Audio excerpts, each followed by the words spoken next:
So what's compostable at the U of O? We are a vegan composting, so that means we don't collect any meat or dairy products. It is strictly fruits, vegetables, grains, breads, coffee grounds, and eggshells. We also collect paper napkins and paper towels, paper plates and paper bowls as long as there's no plastic lining on them. Chopsticks that are wooden here. This brown utensil you can see in the top left picture.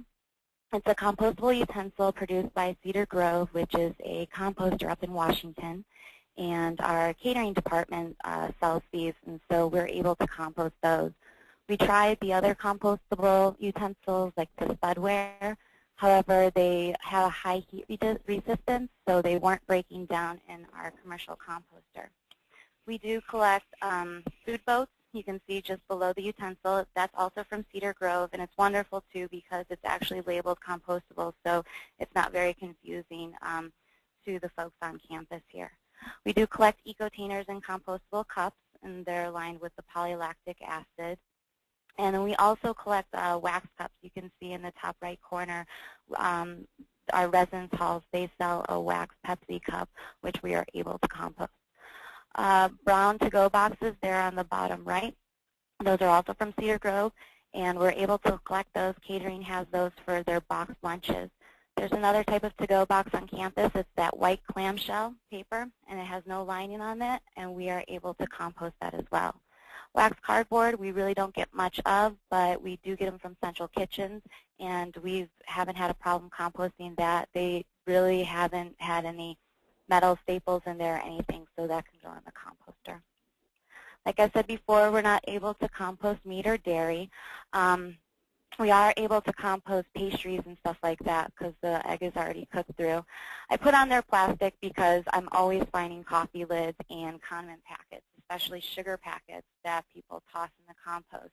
Sugar packets have a plastic lining on there to keep moisture out of the product, so we're not able to collect those. So let's talk about how we began. We began in April of 2008. And we are already collecting some pre-consumer waste from campus cafes and the Student Union building on campus. It was some coffee grounds. So we wanted to start collecting post-consumer waste. So we met with the food director at our Student Union building, and we implemented 7 public sites in the Union building. And then at the campus cafes, which we have 4 of them, we put a public site there as well. In the beginning, we used an electric Tiger truck. And I would have one recycling employee go around to each establishment, and with them they would bring empty 5-gallon buckets. That's what we collect our pre-consumer waste in. And since we didn't have that many sites, they would just switch out some empty ones with full, or some full ones for empty ones.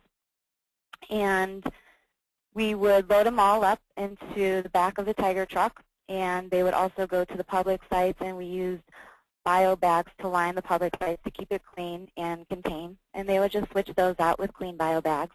We would bring it back to our facility services area, and at the time we had a 10-yard dumpster, and it was provided by Sandy Pack, which is our local waste hauler here. And that dumpster didn't have a lid to it, so we used a tarp and bungee cords, and it was very tedious. However, as our program grew, we got into a larger drop box. For the first month of the program, we weighed everything that we got so we can get an average weight of how much material was coming from each establishment. And this just helped me out in whether we needed to up pickup or if they weren't producing as much of what was going on. I do get an actual weight of the drop box when we bring it to our commercial composter, so I have both those weights. So now we just take an average weight and we don't weigh anymore, and then I use the weight that we get from our drop box. We have changed things up a bit because we have expanded to over 30 sites now, and we have 2 child care centers that are involved with composting too. And one of the child centers actually went down half of the garbage size, which is great. So we use a step van to collect all of the waste, and we do not collect buckets anymore. Each establishment is responsible for their own bucket, washing it, whether they need to replace it or not. We do bring it to a 20-yard drop box with a rolling lid now, and we have a toter lifter. And so this really helps since we have 35-gallon toters and we have 95-gallon toters. So they're dropped in there automatically instead of manually. It's also a safety issue too. Before, with the 10-yard dumpster, and when we first began, we had to put everything in the dumpster manually. When this is full, it takes about a week or two. We have our Sandy Pack, our local waste hauler, come out, and they haul it over to Rexius Forest Byproducts, which is the local composter, and they screen it again for any contaminants after we have. And then they shred it up, put it in windrows, and about after 3 months, then it's turned into a soil amendment. And their piles get about to 160 degrees consistently. So this is just a snapshot of then and now. You can see in the top left-hand corner, this is what our 10-yard dumpster looks like, and this is our 20-yard now. It has a rolling lid. You can see a step ladder right here and a rake right next to it, and this just helps when the bin is dumped over, but there's like some material stuck on the bottom. We're able to get those out. In the bottom left-hand corner, you can see our old signs that we used to have when we started. They were on an 8.5 by 14 sheet of paper and just laminated. You can see there's kind of a lot of text there, and kind of set up in a way that really probably isn't great for the eye. So these are what we developed, and we just went with just saying no lids instead of putting the actual lid on there. Those lids would get really dirty and grimy, and you would have to replace them more often than not. So, signs and decals. Like I said before, the top left is our current sign now. You want to keep text to a minimal because no one wants to spend more than 15 seconds looking at a sign and deciding what goes into that bin. So just keep it to a minimum and things that you really want to collect. To the top right here, these are signs that we put on our glass, metal, plastic bins. We've been finding a lot of compostable cups in here, so this is just a reminder to folks that, hey, we do have composting on campus, and try to put it in the correct bin. These little signs on the bottom left make compost, not landfills. We put them on trash cans, and we also put them on, give them out for promo. The bottom right-hand corner is a sign that we use for catered events. It's a little bit more elaborate, has a little bit more pictures. And I suggest always having a phone number on your sign. And this is just in case anyone has a question about what's compostable or not, or if your site's missing, or if it's dirty. So this is a way that someone can get a hold of someone. So composting at events. The ASUO Street Fair, ASUO is our student body government, and they hold 2 fairs a year, one in the fall and one in the spring. And they're set up on the main street through campus. And we have about 20 food vendors and 40 craft vendors that come out to this. And we get about 5,000 people a day, and it lasts for 3 days. So we set up 9 waste stations. You can see here in the top right corner, here's a food vendor, and he's recycling his waste. And in the back, we have 3 bins. And they're hooded, like one of them's hooded off, and the other ones, we just put plastic over there. These are our permanent sites along that street, and we hood those off so we can really have more control of where things are going. 2 of the sites are much more elaborate. We have more bins, and that would just accommodate the more volume that the food vendors and craft vendors produce. Each food vendor is given 2 5-gallon buckets so we can collect the pre-consumer waste. And then our staff, a couple of times throughout the day, they'll take a toter, and they'll go around to each food vendor, and they'll empty those for the food vendor. And they do the same when they come to the waste stations as well. So this is the event and the Northwest Willamette Valley Music Festival, which is a day event, and it just has music, are the only events that we deal with garbage. Garbage and recycling on the university is separate entities. So at catered events, something that's much smaller, we don't deal with the garbage there. Usually our recovery rate for these large events is around 73%. We have 1 dumpster that sits at the end of the street, and we have complete control over that of what goes into it. And I get a number of how much the garbage is filled after each day. At the zero waste stations, we do have volunteers that monitor the waste stations. You can see this girl down in the bottom right-hand corner here, and she's just sorting our compost. Catered events. It is not required for any department or student group on campus to have recycling or composting at their event, but we do offer our services free for any student group since we do get some funding from the student body government. We do charge departments though, and I charge them by the hour. It's $14.96 an hour. And I give them a not to exceed amount because we charge on the basis of delivering the equipment, processing the material, cleaning the equipment, and picking up the equipment. And so when we get to an event and we're picking up the equipment and we see that the compost is really contaminated or the recycling is really contaminated, it might take us a little bit more time trying to process and get those contaminations out, so therefore it might be a little bit more expensive. Volunteers, we really rely on volunteers for our major events, not so much catered events, but for our major events, because this just helps fairgoers divert their waste correctly. So that will lead us into compost monitoring. And we try to do this on a volunteer basis. However, it's really hard when students have other things on their plate like school and work and a social life. So sometimes we have our crew monitor as well. And the monitor's duty is just to make sure that the student, staff, or faculty member is familiar with the site, that they know what's compostable, and this cuts down on contamination. And I feel that if someone is more familiar with the site, they're more willing to use it, and it'll create a higher participation rate. So compost education. We did a lot of tabling at our student union building and residence halls during the busy hours of the day, so around 12 p.m. to 2 p.m. And we did it like on a Tuesday or a Wednesday when we're going to have the most people on campus for classes.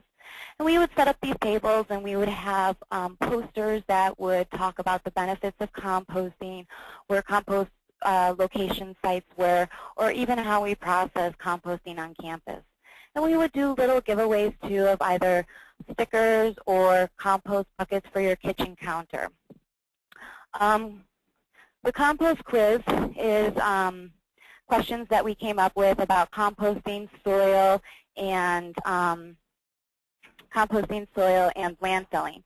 And one day we hosted an event for the movie Dirt, and we got a donation of organically grown fruit, and that would just promote, you know, rich soil, good soil. And then we had compost buckets to give away. But we wanted to interact a little bit more with the student and make sure that they got something out of it. So we asked them 3 compost questions, and if they answered them, doesn't matter if it was right or wrong, they would get a compost bucket.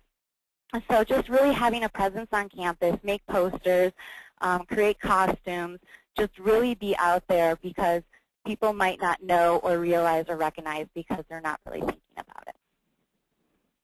So compost pilot projects. Right now, about several months ago, we implemented a paper towel composting at our facility services bathrooms.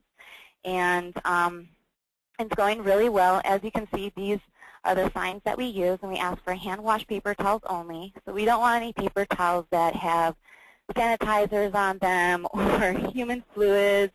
We don't want any toilet paper or bleached paper towels either. So we haven't had a problem with that, and it's really cut down the garbage tremendously in these bathrooms. We haven't implemented it on campus yet because we're still in the early stages of it, and we're still in the early stages of our program alone. So before we can start moving to the bathrooms, we have to really, really get the other program moving ahead. Desk side composting. Sustainability department on campus is implementing a desk side composting at 2 academic halls on campus. And they're in the process right now of working on the survey, and hopefully this will be implemented winter term. But right now they're working on the survey and trying to find bins. But how they think that it will work is each member, faculty member, will be responsible for their own desk side composting bin. Campus Recycling will provide a centralized bin either on the first floor of halls or the loading dock. And then that person, once their compost gets full, once a day, whatever, they would go down there and they would empty it out into that bin. And Campus Recycling would pick that up however many times a week that it would necessitate. So that's kind of where they're at the stages of that. If you want more information, get a hold of me in March or February, because then hopefully you'll have some progression from then. I suggest keeping a frequently asked question list of, what people ask you, because these are the questions that I'm getting asked all the time. Where do I take my compost? What are the benefits? And why do we even compost? And that was a major thing, too, is you really want to create change, but you have to tell people why you're changing. Why is compost worth it? Why do we do this? Try to relate to them either on a personal level, whether it be if there's economically, if that's important to them, why they should compost, great. Environmentally, moralistically. So try to relate to them on a personal matter, because you will get more willingness than resistance. So where we're at now, this past fiscal year, we just composted 62 tons. In the fiscal year of 07-08, we only had about 4 months, but we composted 8 tons. And then in the fiscal year of 08-09, we composted 33 tons. So it keeps going up more and more. So hopefully it's catching on to people, and they're willing to do it too. It's a struggle too, because compost collection is always changing. New compostables are coming onto the market. Before, we weren't able to collect any compostable utensils, and then Cedar Grove produced that utensils that we're able to collect now. So signs would have to be changing too. So things are always changing, because this is new and people are producing more things and better, more efficient as well. More public sites. We're always being asked, when are you guys going to have more public sites? And I want more public sites, but there needs to be more education and consistency across the board at the university. For instance, the Pepsi cups. We have a wax Pepsi cup at the residence halls, and we have a plastic lined Pepsi cup at the Student Union building. There just needs to be more consistency across the board before we can start having public sites in other places as well. So thank you, KB and Kirk and Donnie Addison and Larry, for really putting this on and inviting me to present. And thank you all for composting. And if you have any questions, here's my contact information. And if you do have questions now, I believe that I can take questions now. Correct? So thank you. All right, Kelly, thank you so much. That was wonderful. We do have a few minutes for questions, and just a couple questions for you, Kelly. The Pepsi cups, are those compostable or not compostable at your campus? We do have 2 Pepsi cups. One is a plastic lining, and then the other one is a wax. They do look exactly the same, but the waxed Pepsi cup is compostable, and the plastic lined one isn't. Got you. And so as far as the facilities that do serve the plastic line one, do you make a note of that in your facility, that those particular cups aren't recyclable? Is it hard to communicate that through educational tools? Yeah, it is kind of hard. I do have posters up in the Student Union building about Pepsi cups and saying that they're not compostable. And in the residence halls, I really make it an issue to say that the Pepsi cup that they sell and only the residence halls sell is compostable. And I do have posters up above each compost site that, I'm sorry I didn't have pictures that showed it, but they have the actual items, compostable items, pasted onto that. So it's a little bit easier for people to understand and get it. But yeah, it's a struggle. Gotcha. All right, one more quick question. As far as meat and dairy products, why do you not collect those in your compost? Good question. So our local composter is not permitted by the DEQ to compost those things. His facility would have to change dramatically in order to do that. So the DEQ's regulations don't permit him to compost meat and dairy because they're afraid of pathogens and pests. Gotcha. All right. Well, thank you so much, Kelly. Thank you. Okay. Well, moving on, everyone. Our next presenter is Sonia Marcus. Sonia is a lead AP and has overseen the Office of Sustainability at Ohio University since its inception in the spring of 2006. Prior to joining the staff, Sonia received her master's degree in Communication and Development Studies and Environmental Studies from Ohio University and her bachelor's degree in Psychology from Stanford University. Under her leadership, Ohio University has implemented a number of key sustainability initiatives, including a long-term sustainability planning process, an ecology-based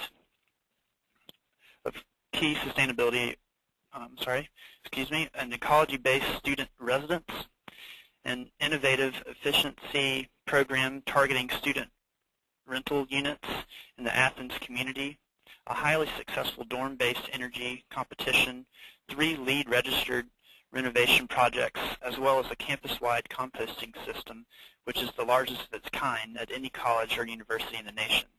Ohio University became a charter signatory to the American College and University President's Climate Commitment in March of 2007.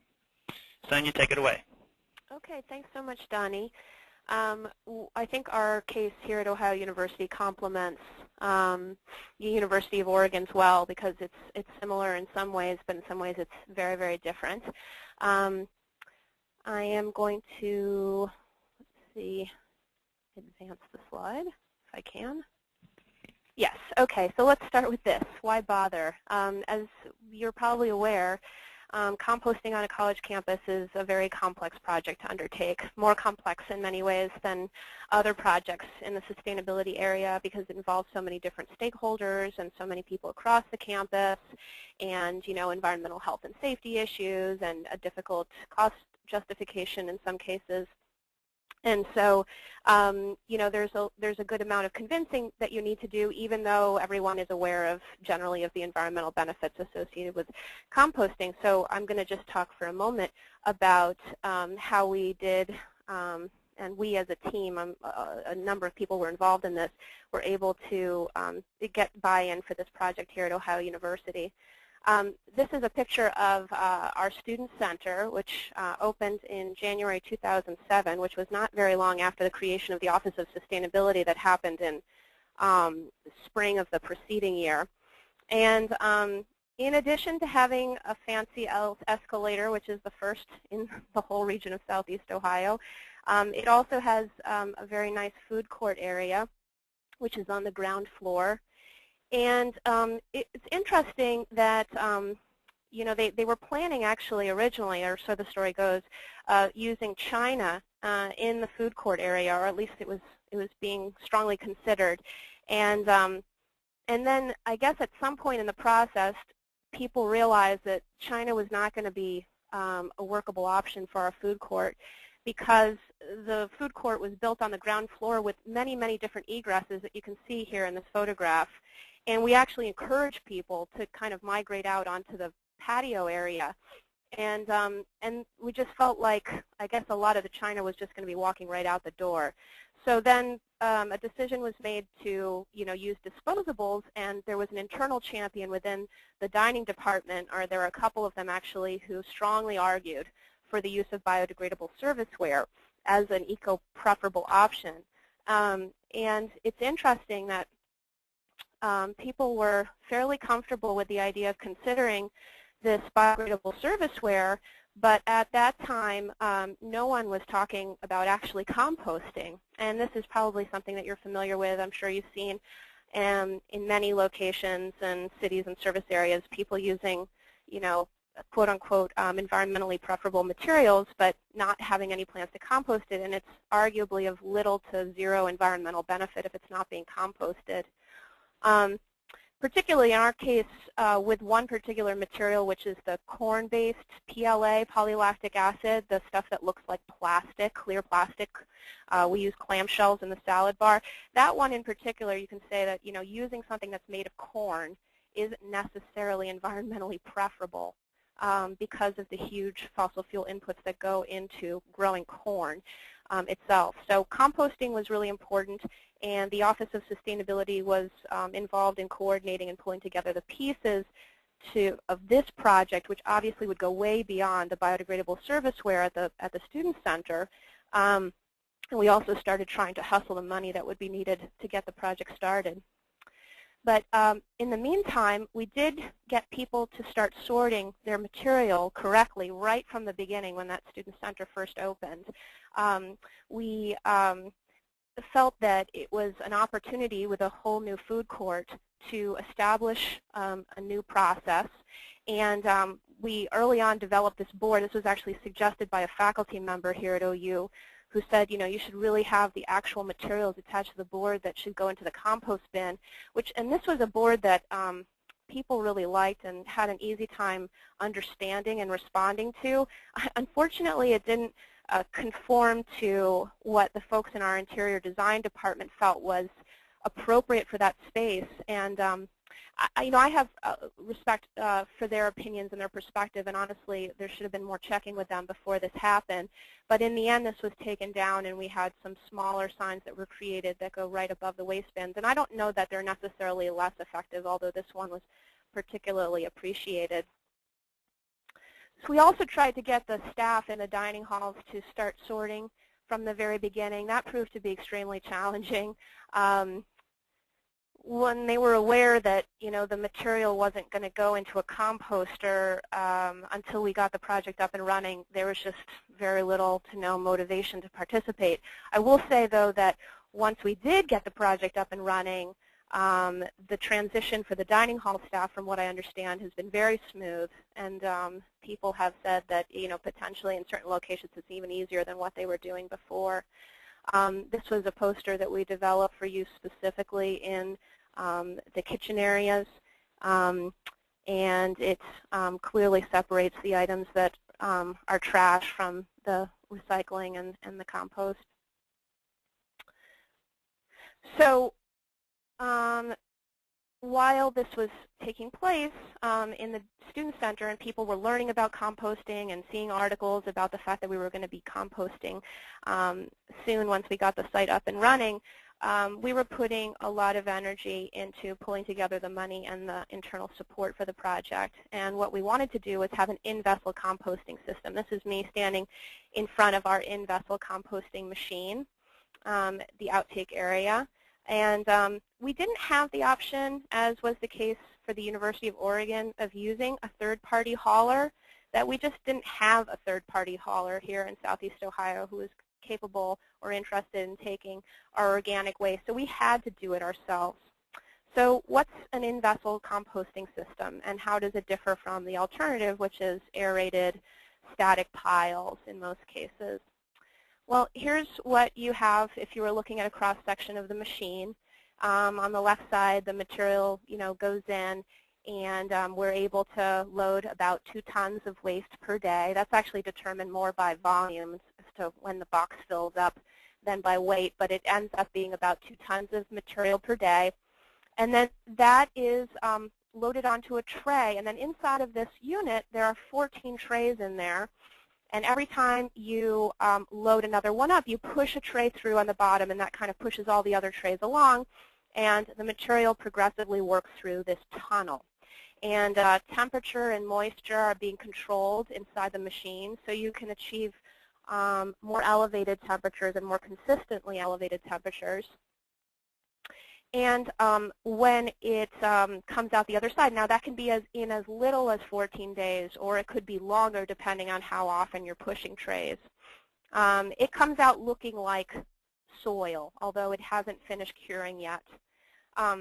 So the advantages of using an in-vessel composting system include the fact that you can load up any kind of organic feedstock. So we don't have to go through that separation process of distinguishing meat, dairy, vegetables, all that stuff. We actually can put anything organic in there at all. Now, our site is permitted. It's a Class 2 composting facility, so we are permitted to accept absolutely any kind of organic waste except human waste. That would be the next level. And the in-vessel system also achieves accelerated decomposition, as I mentioned earlier. You're able to better control vectors and odors. There's a biofilter on top of the machine, which might allow you to cite the facility in a location where you do have neighbors. You know, I've been at the site a lot over the last couple of years, and I would say the worst it ever gets is it smells kind of like a dumpster would if you were standing right next to it, but a lot of times it smells nice. It smells like soil. And then the vector issue is kind of creatures and critters.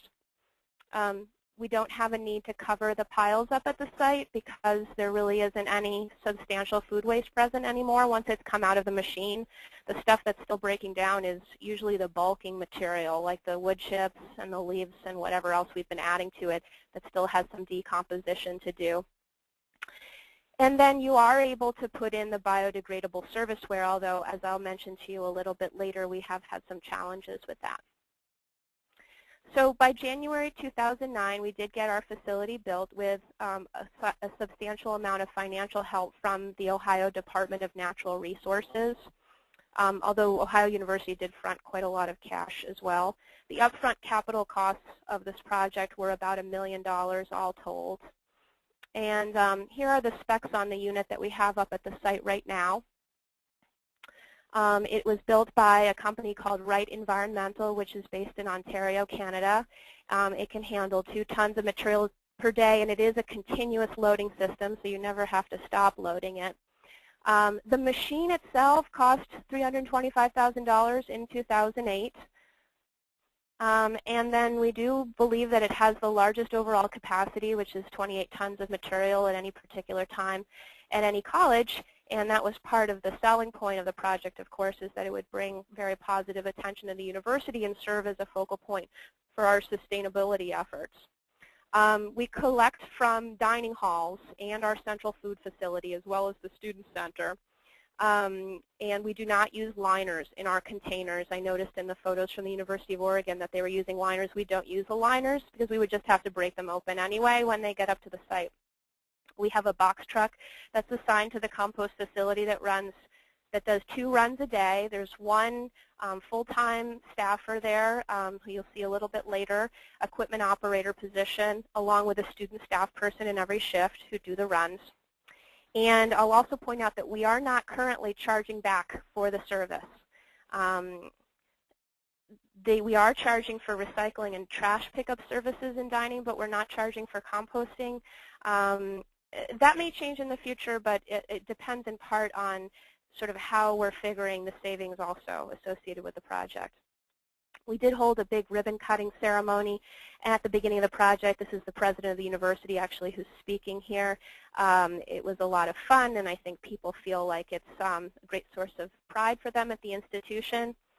The compost facility also features some other sustainability characteristics. We have our largest on-campus solar array at the site, which is a 10-kilowatt solar array. We are signatories to the President's climate commitment. We're doing rainwater harvesting at the site. We use 0 municipal water of any kind at the site. The facility itself is day lit using transparent panels in the roof.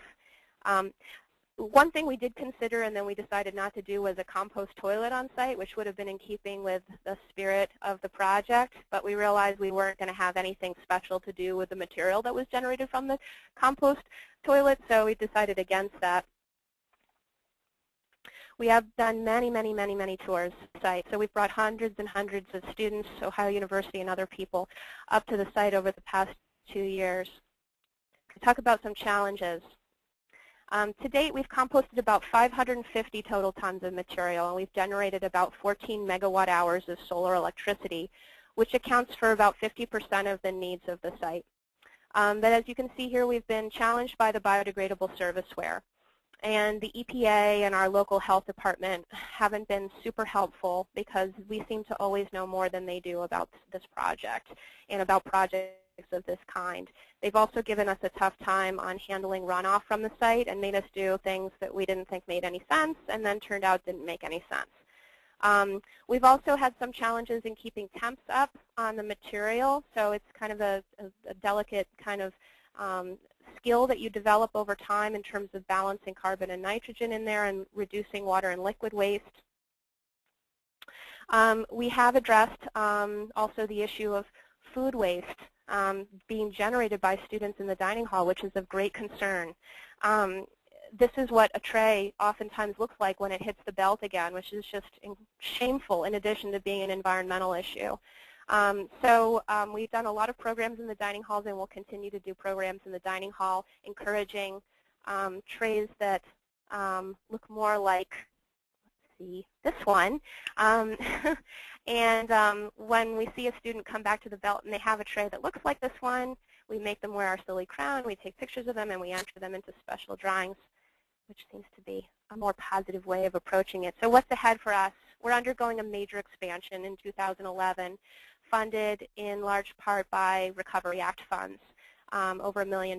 We'll be adding another 4 tons of daily capacity to the site, which will allow us to take in Athens City waste as well as Ohio University, the balance of Ohio University's waste. We'll have waste oil-fired heaters, really for operator comfort. More solar PV. We're going from a 10 kilowatt array to a 40 kilowatt array, a solar thermal water heating system for cleaning out the bins. We're just using cold water now, and a grinder slash shredder to deal with that pesky biodegradable serviceware. We do not handle any catered events right now or special events, and we do not have a zero waste policy in dining services. So that means that a lot of times materials are being used at those events which are not compostable. Here's our site for further information. I encourage you to take a look at it. We have a lot of information about the project posted there. And I thank you very much, and I'd be happy to take your questions. All right, Sonia, thank you so much. That was a great presentation. We do have time for a few questions. One of the questions was kind of a payback time on the project. And, yeah, payback is difficult to calculate because it depends on sort of what you're taking into account. The short answer to this question is you would never undertake a project of this kind based on financial payback alone, period. You just wouldn't. Gotcha. So there are gains that can be made on the finance side, which mainly have to do with avoided waste hauling and avoided water and sewer costs. And we have been quantifying those, and we've noticed significant water use declines, for example, in our central food facility since they began composting, because they don't have to run water to push this stuff down the drain. But even the waste hauling, the savings there are not sort of one-to-one, because a lot of this organic waste was actually going down the drain rather than into a dumpster before you started composting.